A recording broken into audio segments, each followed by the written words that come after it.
Good afternoon. Welcome to TNC Radio.live. This is the Truckers Network Radio Show. And now here's your host, Shelley Johnson.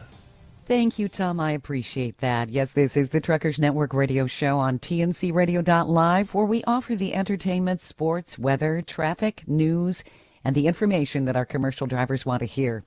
Truckers Against Trafficking works to stop human trafficking and educate drivers on signs to look for to help the victims of this heinous industry that enslaves millions of men, women, and children every year. Trucking Moves America Forward has been featuring the TAT ambassadors who work to educate the public on how they can help stop this scourge. With us today is a TAT ambassador driver who's a champion in the fight against human trafficking. Bill Krouse has been a TAT ambassador for 2 years. He's a professional driver and has been doing that for 38 years. He works for YRC Freight Yellow Corporation as an LTL carrier, hauling non-refrigerated goods. He has over 3 million accident-free miles. Welcome, Bill. Thank you for being with us, and thank you for doing what you're doing. Well, thanks for having me. I really appreciate it. You know, human trafficking is so heinous and just plain evil. I heard it's a $150 billion business, and I say business loosely because this is just plain slavery and pernicious in every sense of the word. Could you tell us about the Ambassador Program and what got you involved with it? Certainly. The ATA approached me and asked me if I knew much about TAT, Truckers Against Trafficking, and I said, yes, I know about the program, but I don't know a lot about it. And they said, would you be interested in taking a look? And I said, absolutely. So I went onto their website, tat.org, and took a look at their videos and their programs they had. And I could not believe how big a problem this is in our country and really all over the world too. And I thought to myself, you know, I think I can make a difference in speaking out to the people I know and the truckers I know, and get more people involved in this to watch and look for what is out of the ordinary. And I said, this is a very good program, and I'm going to get involved. And it's so important. I don't think that unless people know what to look for, that they don't know what they're seeing. Am I correct? Yeah. You know, if you don't know about the program and you don't know what to look for, then it's kind of like you got blinders on. But if you watch their videos and you listen to what they have to say, it puts you in perspective to now you know what to look for when you're going down the road. And you know, when I go past rest areas, I go past restaurants, I go past hotels, I go past a couple of vehicles that are parked on the side of the road, I'm always looking now just to see if there's something out of the ordinary. And you know, the biggest thing I like to try to tell people is don't be afraid to call a hotline. I'd rather have you call and be wrong about something that you saw than not call and be right and somebody gets hurt over it. And you know, I always say, if you see something, do something about it. And that's what I tell each person that I talk to about TAT. Could you give people who are not familiar with human trafficking and what goes on some of the stats? I mean, it is just jaw-dropping. When I first heard about all of that, that's like, wow. It's unbelievable that this goes on in the 21st century. Yeah, and it could be happening right next door to you, and then you don't know about it. That's what's so funny about it. It could be your next door neighbor doing it, having people in his basement locked up, and you don't know about it. It's all over the place, 24 hours a day, 7 days a week, and we need to get more people involved with their eyes and ears, and be actually helping the police department throughout the country with their eyes and ears to help them along, because there's not enough police officers to do this, and that's why the truckers got involved, and we can get so many other people involved.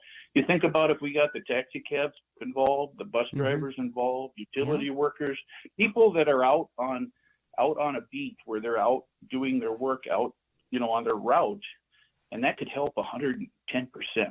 Absolutely. A lot of children are victims of this. Am I correct? Yes. Mm-hmm. Yes. I mean, we're talking very young. I mean, you when you say young, when you say children, you're thinking probably 15, 16 years old. I mean, I've seen some stuff 9, 10 years old. It's ridiculous. Mm-hmm. And are they lured off the internet? How are these children falling victim to this? Internet is true, but I mean, they do a lot of, like going from point A to point B, walking, like to the store, back from school. They're being intimidated by somebody in a vehicle, telling them, hey, I got candy for you, or I'll give you a ride to wherever you need to go. And they're influenced by that, and they get sucked into it. And it's very sad. I know that in some cases, these kids are runaways. They end up on the street, and of course, then they fall victim to someone who's being nice to them, who says they're going to protect them and so forth, and they get lured in. And of course, then they're forced into drugs and beaten and intimidated, and it's just terrible. Yeah, what they do is they get something on you that they can hold you to. So if you do not come back, we'll turn you in for this, or we'll tell this person about something you did bad or something, and they're trying to hold them, like have an anchor that they must come back to them each and every time, and it's very, very sad. So what are some of the signs that people should look for? I know your program has made a huge difference with the kind of activity that goes around truck stops and that sort of thing. Well, I just tell people, you even when you're at a restaurant or a hotel, you say you're staying at a hotel and you're visiting somebody, you're on vacation or whatever, and you see a vehicle pull up, say a van pulls up and 6 girls get out of it and kind of scatter around the hotel. I mean, that makes no sense to me, especially if they show up back to the van an hour later, and it's just stuff like that that's out of the ordinary. Like you would never see that on a normal day, and people it doesn't click in their head until they actually think about, hey, something's not right there. And I think people tend to stigmatize and say, it's just a hooker, yada, yada. And they just kind of shrug their shoulders, not realizing this is something that these people are doing that they don't want to be in. They've been forced into it. Right. And I think the biggest, you were asking me about getting involved. I think a big stopping point for the general public is a lot of people don't want to get involved if there's something bad that happens. They don't want to stick their name out there. And that hotline, that TAT has, you just call and you just tell them what you saw going on over there, and they'll send law enforcement over there to check it out. They're not gonna bug you about anything. So I just praise the people. Please get involved if you see something that's out of the ordinary. And that's good that the police are doing that they will check it out. They would rather rule on the side of safety and see, in fact, that this person really does need help, because there's a cry for help there. And a lot of them that are in this trade, if you will, they don't know where to turn. They're afraid to say anything because the people who enslave them rule by intimidation. Correct. And, like you said, they're afraid to say something that if they're out in the public and they happen to see somebody, they really can't say anything that I'm being held or whatever, because they either have their sister or a friend back where she's supposed to go back, and they could get hurt by her doing, saying something. So they've really got them under a barrel. And the only way I believe that you can get this broke apart is by having law enforcement go to the place with the ID number that you call in and say, please check this out. Absolutely. Well, what they're doing to these people, it will scar them for life. It's just terrible. We have to go to break here, Bill. I definitely want to talk more about the program you're involved with and what people can look for and how they can help people who have been enslaved by human trafficking. It's more widespread than you can ever imagine, and people don't think about it. It's out of sight, out of mind. They don't think it's in their own backyard, when in fact it is. You're listening to the Truckers Network radio show here on TNCRadio.live. I'm Shelley Johnson with Tom Kelly. Stay tuned for more coming up. This blog on TNCRadio.live is brought to you by the Truckers Network at app.thetruckersnetwork.net. Common mistakes truck drivers continue to make. Getting into a car wreck is a risk everyone takes from driving a vehicle. Safety's not guaranteed while driving. Although you may be alert and driving safe, others may not. Wrecks of any kind are almost always traumatic.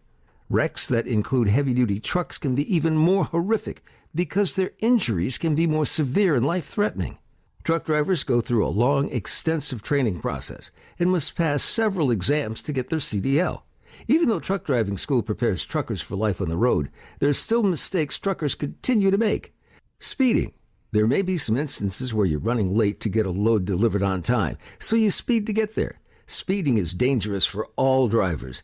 Going over the speed limit is not only illegal, it's risky and can lead to injuries or even death. Avoid speeding at any time. It's better to arrive late than risking your life and others. Rollover. Truck rollovers are due to a driver taking a turn too fast, inexperience, or load size. Rollovers tend to happen when drivers get too comfortable behind the wheel and forget to take extra precautions while driving. Remember to always pay attention and be aware of what you're hauling. Tailgating.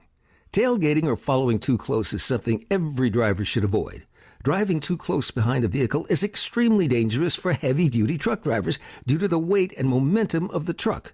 Keep your distance while driving. There should be at least 3 seconds between each vehicle on the road. Driving while tired. Sleep is very important for the overall well-being and safety of a truck driver. Due to the long hauls, truckers rarely get the recommended 8 hours of sleep every night. Truck drivers can drive up to 11 hours a day for 7 consecutive days. Drivers who fail to follow these guidelines put their lives and others at risk. Blind spots. Semi-trucks are notorious for their blind spots. Most blind spots are due to the inability to see when looking through a rear view or side mirror. Truckers must always be aware of their blind spots while driving. Failing to do so can result in serious injuries. Distracted driving. It's hard not to get distracted on the road when driving for 11 hours a day. Common distractions are eating while driving, looking at the GPS, texting and talking on the phone. Truck drivers should avoid texting and driving at all times. They should also consider investing in a headset to use when talking on the phone while driving. Weather conditions. When the weather changes, drivers need to adjust their speed and distance between other cars. Driving too fast and close in the rain or snow can result in a severe accident. There may be times when it's not safe to drive even after reducing the speed. Make sure to never drive when you feel uncertain of the weather conditions. This blog was brought to you by the Truckers Network at app.thetruckersnetwork.net. Hey drivers, did you hear music on TNCRadio.live that you really liked? Or maybe you heard us interview an author of a book you'd like to read or listen to. You can get the books, music, and other products you hear about by going to our website at www.tncradio.live and clicking on the shopping cart. Welcome back to the Truckers Network radio show here on TNCRadio.live. I'm Shelley Johnson with Tom Kelly. We're talking with Bill Krouse, who is a Truckers Against Trafficking ambassador. He works to help people who are enslaved in human trafficking activities and educate the public on what they can do to help. Bill, would you mind telling our listeners on what is actually involved in human trafficking? What are people who are enslaved in this forced to do? Yeah, and it's a very good point. It's not just sex trafficking. I mean, you've got people in sweatshops that are being worked many long hours for no money, forced labor. You've got pornography, agricultural fields, working out in fields for hours or hours a day and not getting paid and not getting fed properly. It's just a lot of forced work without being compensated at all, and that's included in getting fed and water, and it's a terrible situation. It's slavery. Absolutely. It basically. Yeah. Yes. And the average person doesn't even know this is happening, and it's across the nation. I had heard that the United States has a very high rate of this, too. I agree with you totally, and I think it's just this slavery part about this agricultural fields and these sweatshops. I think with the trouble of not having enough workers, I think it's just going to get worse and worse and worse, I believe. Yeah. And this impacts both boys and girls, men and women, correct? Correct. We're not just talking about girls. I mean, there's boys that are in the same boat, not so much maybe into the sex trafficking part, but definitely into the forced labor and agriculture fields and sweatshops and stuff. I mean, there's a lot of poor young men that are really working hard and not getting a dime for it. Do you know offhand what the authorities are doing? Are they able to break up some of this and investigate? Or is it just so underground that it isn't discovered? Well, I've been told that question has been brought up many times, and I've been told by some other people that it goes by state on how they take care of that forced labor through the fields and that. And I think it just depends on how hard each state is pushing it, to be honest with you. Okay. So there's not a uniform way of handling it, which in fact makes it more likely that this sort of thing is going to happen. They go to states that maybe are not as good at discovering it. I also heard that victims of the trafficking, especially like in sex trafficking, they don't stay in one place. They move around a lot, which makes it really hard to help these people too. Correct, because like you say, eventually someone's going to come on to you like, hey, something's not right here. And if they stay there, there's a lot better chance they can get caught. So they're never going to stay in one place at the same time. They're going to move to where they can't get caught. It's just like a truck moving from point A to point B with their load. They're doing the same thing, but they're doing it with people. Yeah. And this also puts the victims of human trafficking at a distinct disadvantage because they don't know where they are or are going to be at any given time. So they don't have any way of maybe finding a friendly face that they can trust. Absolutely. It's just awful. Yeah. It is. When you think about it, almost 100% is going against them. Even if they were out in the open public for a short amount of time, it's exactly what you just said. Who do they trust? Who do they know they can talk to that's going to make a difference? They might not even know what state they're in. Yes. So yeah, it's a huge negative deal for them when they're moving around every 24 hours. They don't know what's going on. Mm-hmm. And if they can't speak English, I would imagine that's often the case too. They can't communicate to say they need help. Exactly right. They have to find somebody that speaks their language, and that might not be the case that they are able to find somebody like that. I was speaking with one of the other ambassadors for Truckers Against Trafficking, and I was told that the malls are a huge place where they recruit teenagers and kids. That is correct. We have a huge mall up here, Mall of America. It's a huge hangout for young adults, and I wouldn't be surprised that something has been tried up there at the Mall of America. And you're absolutely right. They're going to go these what they call them as pimps. They're going to try to go to wherever they can find the most people that can make them money and be able to hide themselves at the same time.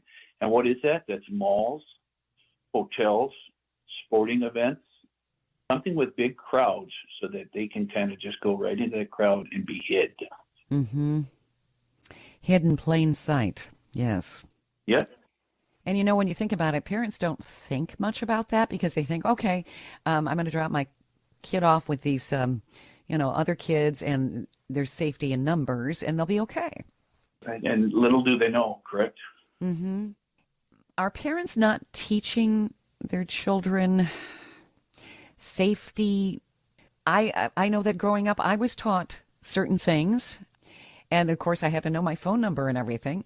Are children more vulnerable today because the parents aren't covering some of this, or are the parents not educated in the new ways of how this sort of thing happens? That's a good question. In my personal opinion on it, I think that all these these things that can be put on your phone, and teenagers get sucked into that kind of stuff, and they might see something that they're interested in, and it might end up sending them somewhere that is like a trap, Right. So you've really got to watch that kind of stuff. Well, you certainly hear about the teenage girl who is talking to somebody she thinks is a teenage boy when in fact it is not.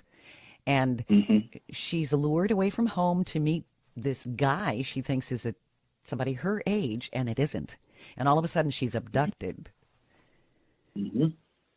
But it's and we didn't have that when we were growing up. We didn't have these fancy phones. We didn't have any of this stuff, so we couldn't do that kind of stuff. So I think the technology, that we have nowadays has really helped the bad guys out, because it's a tool for them. It's a tool. Sure.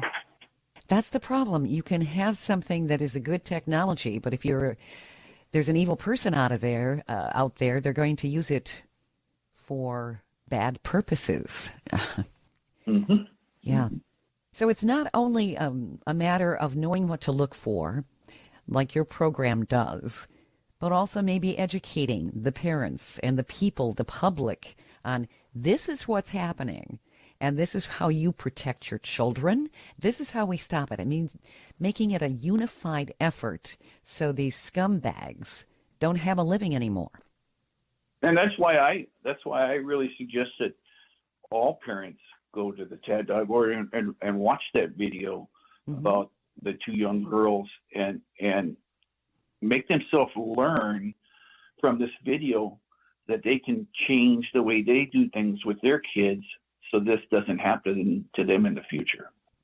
Something like this should be on like Netflix or one of the internet channels to really educate people. I really think it would shock the average person, because I think human beings have a tendency to think, everything's fine.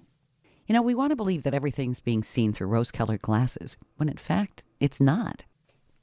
I totally agree with you. I totally agree. I think it would help 100%, and I wish somehow that could happen. Yeah, because we have to overcome the misconceptions and the blame game that goes on. Obviously, people think, oh, yeah, she's just a hooker or something. It's a terrible stigmata, if you will. And they blame the victim rather than really looking into how did this happen? Maybe this person really needs some help. Let's not judge them. Let's see what we can do. Right.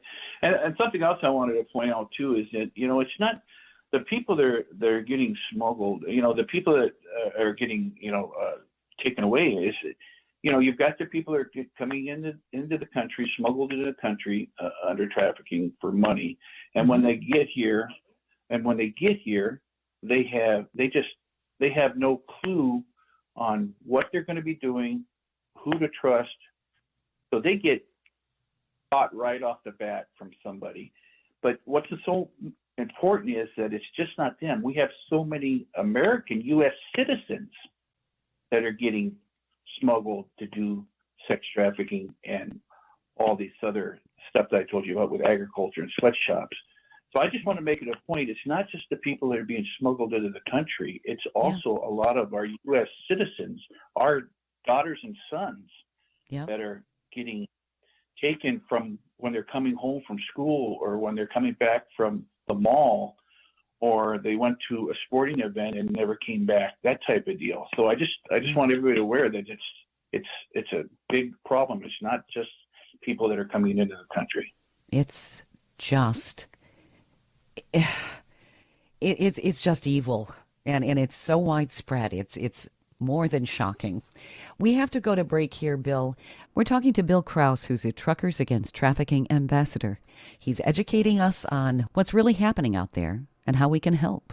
You're listening to the Truckers Network radio show here on TNCRadio.live. Stay tuned for more coming up. This blog on tncradio.live is brought to you by the Truckers Network at app.thetruckersnetwork.net. Common mental health issues truck drivers face. Every day the roads are full of heavy-duty trucks. Trucks are responsible for nearly 80% of America's freight. Being a truck driver is not an easy job, and it's not for everyone. Trucking can be hard on an individual, both physically and mentally. Suffering from mental health can put truck drivers in a dangerous situation. To safely operate a heavy-duty vehicle, drivers need to be physically and mentally healthy. Here are 4 common mental health issues that truck drivers face. Why mental health issues are common in truck drivers. Truck driving is a demanding job and can be very stressful at times. A stressful work environment leads to anxiety and depression. In addition to a stressful work environment, truck drivers spend a lot of time alone in their truck. Constantly being alone can affect one's mental health. Although many truck drivers suffer from mental health issues, some are afraid to get help because they fear losing their job. The Federal Motor Carrier Safety Administration, that's FMCSA, requires drivers to be in good health before receiving or renewing a commercial driver's license. The trucking industry is predominantly male. A study by RAHM states that men are less likely to get treatment for their mental health than women.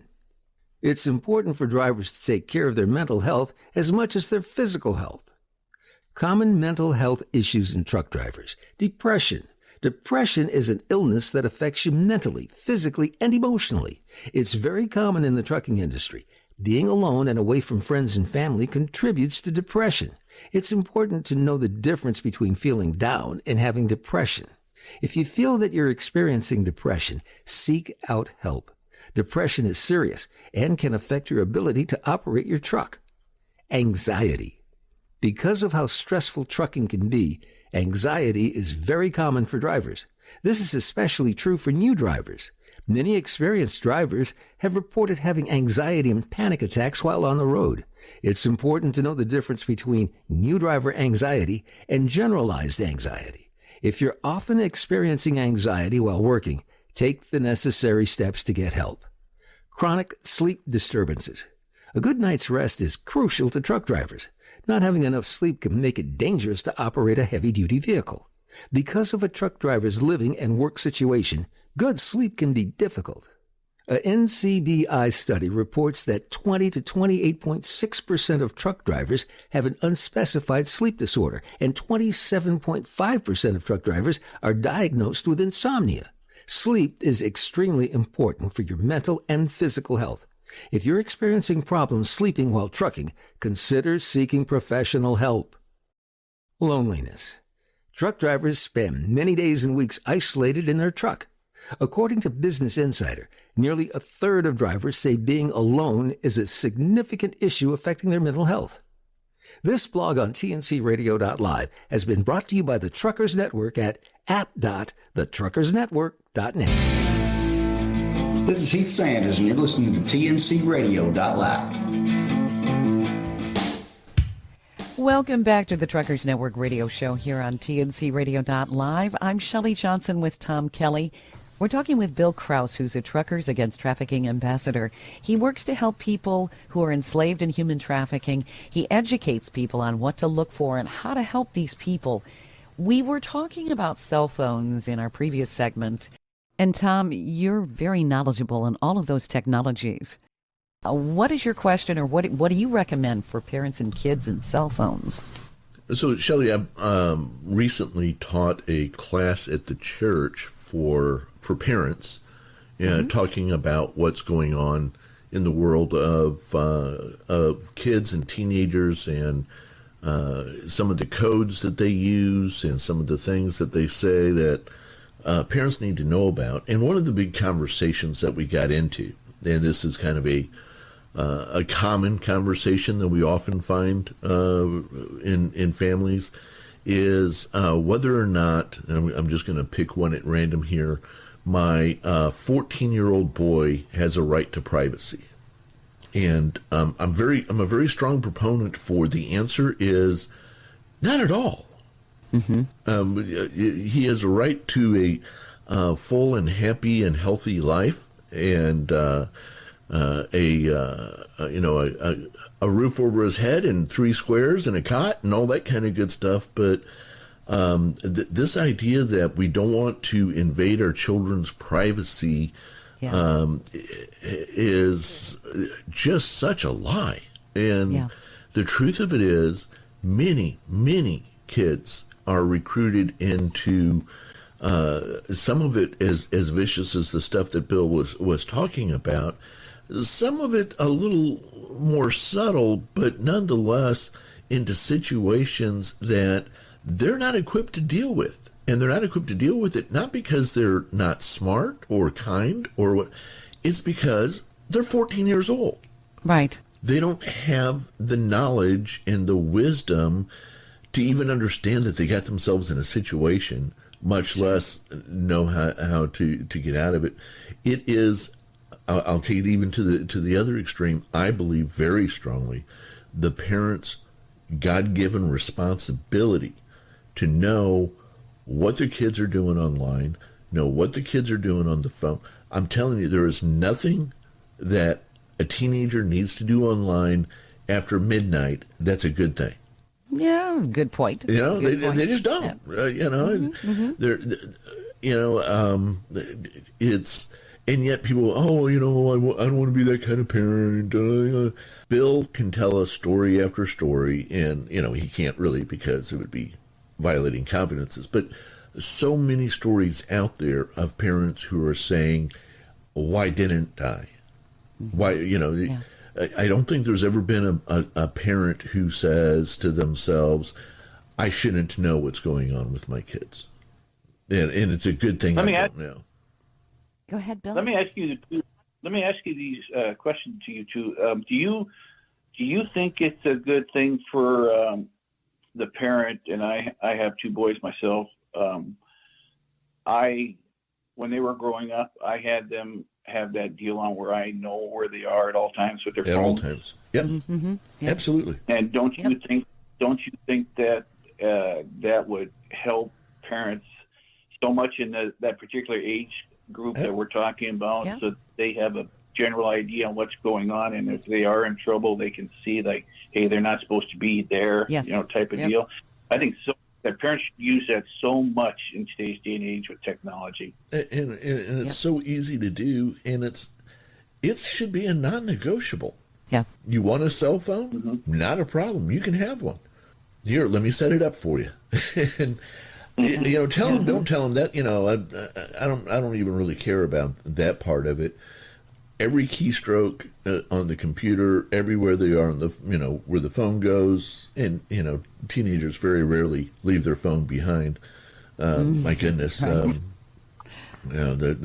Not too long ago, and my kids are all grown now. They're all in their mid-30s, and not too long ago we were all watching a movie over here, and I noticed that several of them were, their spouse, and they were texting.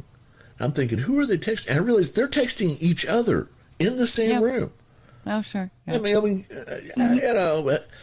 they talk with their thumbs. Yeah, but we need to know what the kids are. It's our responsibility, and I'm sure there's somebody out there who wants to climb through the radio and slap me because they're thinking, no, don't you know they have their rights too, and all.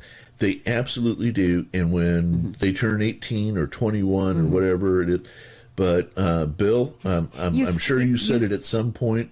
Live in my house, you're living by my rules. You sound like my mom, Tom. That's what I used to hear. When I was, but this is a place where I think we have been led down a really dangerous path by society, and for all their squawking here and there, it is in the best interest of all the, Facebook and all these other companies to not make a safe place. They don't care about a safe place. They want a place they want to make money. Where they can make their money. That's all they care about. Yep. Nobody's looking to make a safe place for your 15-year-old girl. Nobody. Right. Yeah. Nobody. So you think, Bill, maybe there needs to be some rethinking, like Tom's saying with parents, and maybe also teach their children situational awareness more so, because I'm wondering if that's even being taught. Absolutely, and I don't think that much goes through the schoolings with this either. Through their school with anything like this. So I think that it's the number one goal of the parents to let them know what's going on with this. And I agree with Tom. There's no reason why I wouldn't want every kid to have a phone, but there's stipulations. We're going to set it to where we can watch you. We can make sure that you're okay. Mm-hmm. Use it as a safety device. Just don't give it out to them and just let them go with it. I mean, use it to your advantage too. That's all I'm saying. I remember as a teenager hating that. My mother definitely kept track of everything. She took odometer readings on her car. And she wanted to monitor my phone conversations. And I remember her locking the extension phone in the trunk of her car, so I had to use the one in the kitchen. I hated that. But she wanted to know what was going on. And looking back, I know it's because she wanted to make sure I wasn't getting into some trouble. Not that I was a bad kid or anything, So here's a stat that'll blow you two away. According to both an ABC News poll and another show, Opposing Views, I'm not sure which channel that's on, they both ran similar studies, and they both found the same thing. At what age do you believe the average kid gets a cell phone? I'm going to say 12 or 13. Shelley? I would say it's younger, 5 or 6. 6 years old. 53% of the kids in America get a cell phone when they turn 6 years old. Yeah. Wow.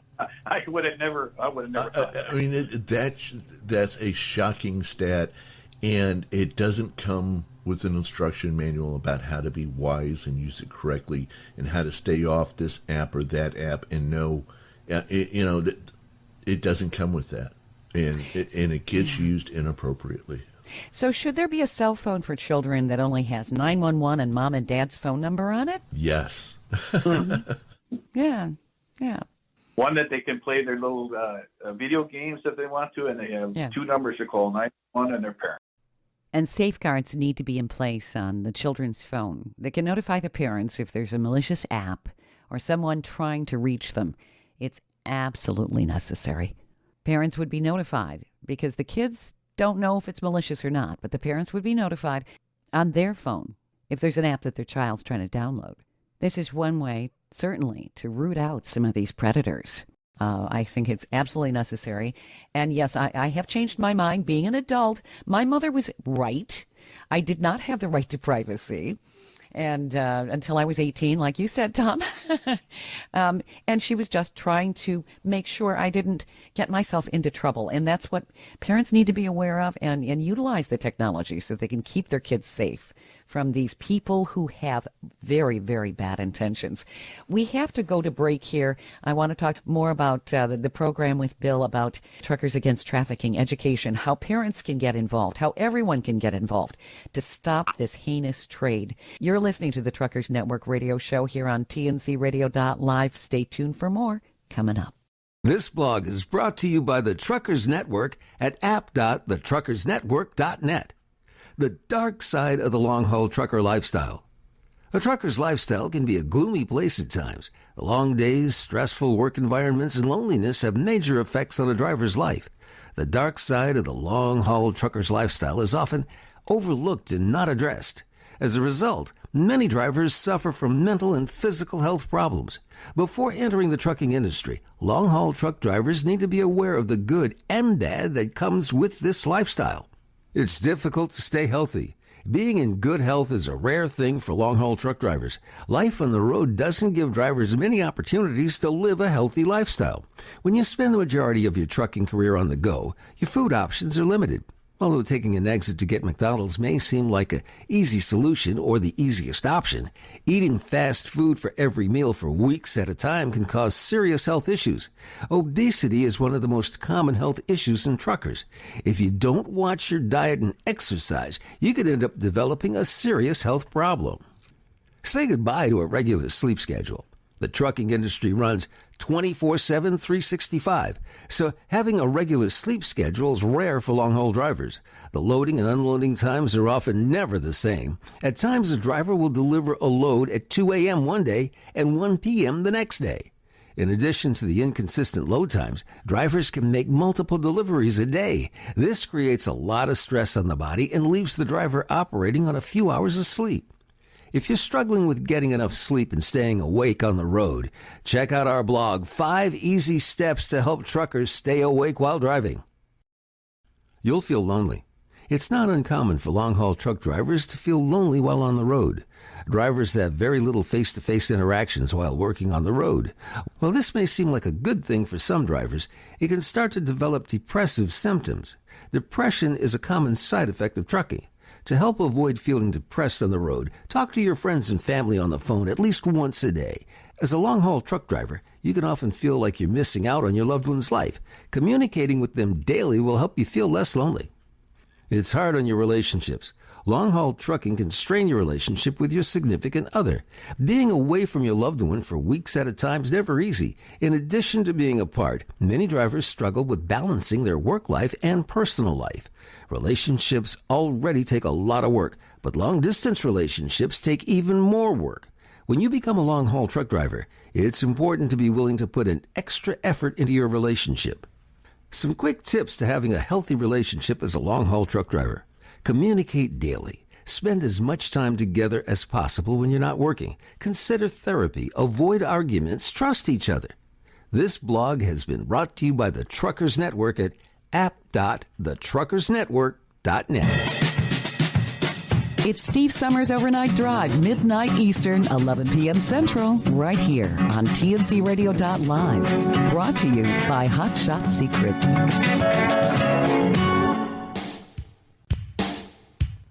Welcome back to the Truckers Network radio show on TNCRadio.live. I'm Shelley Johnson with Tom Kelly. We're talking with Bill Krouse, who is a Truckers Against Trafficking ambassador, and he works to help people who are victims of human trafficking activities, and he also works to educate the public on what they can do to stop all of this. We were talking briefly in our previous segment about the video that Truckers Against Trafficking has that people can view at tat.org. Bill, would you mind describing what that video actually covers?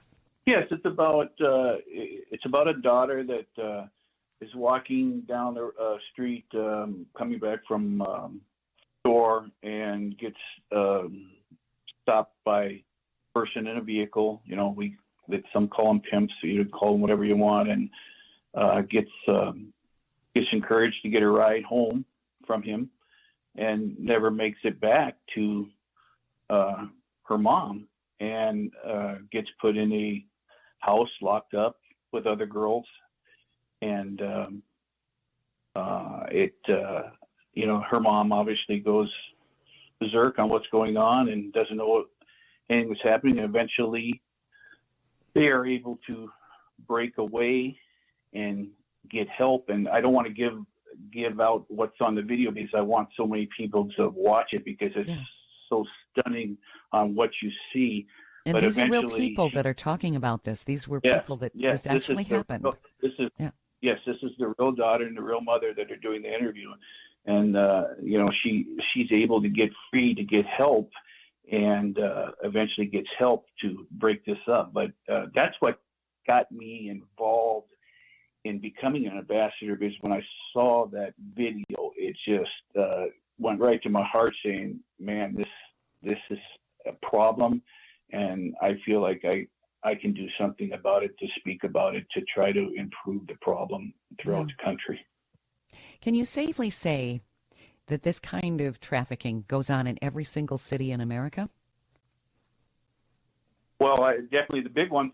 I mean, your big areas. I would have to imagine it does, and some more than others.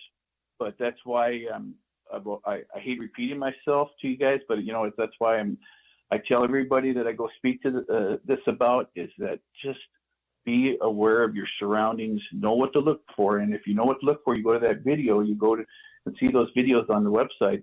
Mm-hmm. They tell you just what to start looking for, and you'd be surprised how much your eyes open up to new things that you never looked at before. And everybody's help can really, I'm not saying permanently fix this problem, but it can definitely help improve this problem. It's going to bring it to the forefront. It's going to create awareness. And the people that run this heinous activity like to live in the shadows. We need to bring them into the light so everybody can see them, see the heinous stuff they're doing, so we can stop it. I mean, it's awful. It is. And I just want to say another thing, this stuff that TAT gives out on their website and their information, it's all free. It doesn't cost anybody a dime. You just go to the website, you read about it, you learn about it, and that's how we're trying to get new companies involved in this too, because it doesn't cost the company a dime. It's just to let your employees be aware of it. And I was talking to you earlier in the program, you think about if we could get all the taxi cabs, bus drivers, utility workers are out doing utility work, people that are spread out throughout the land, the more people you have spread out looking, the easier we're going to fix this problem. And that's what the key is, to get as many people involved in this as possible. Absolutely. There's strength in numbers, and that's how you stop an evil. And people can learn more by going to truckersagainsttrafficking.org, correct? Correct. Wonderful. I want to thank you, Bill, for what you're doing. This is so very important. And I hope that maybe we have motivated some people who've listened to this interview to get involved, or at least look at the educational materials so that they're more aware. And we can protect our young people. We can protect everybody and stop it. You see something, do something. That's just so very important. Truckers Against Trafficking has made such a difference. Yes, and I agree. Like you say, like I said, please, if you see something, don't be afraid to call the hotline. I can give you that number, 888-373-7888.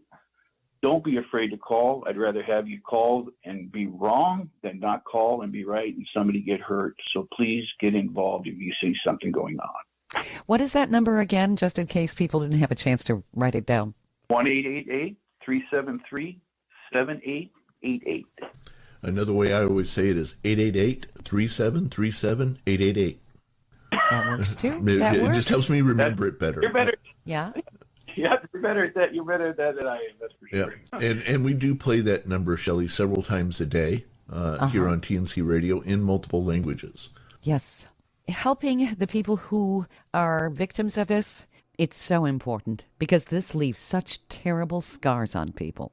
And there is no excuse for having human trafficking at all.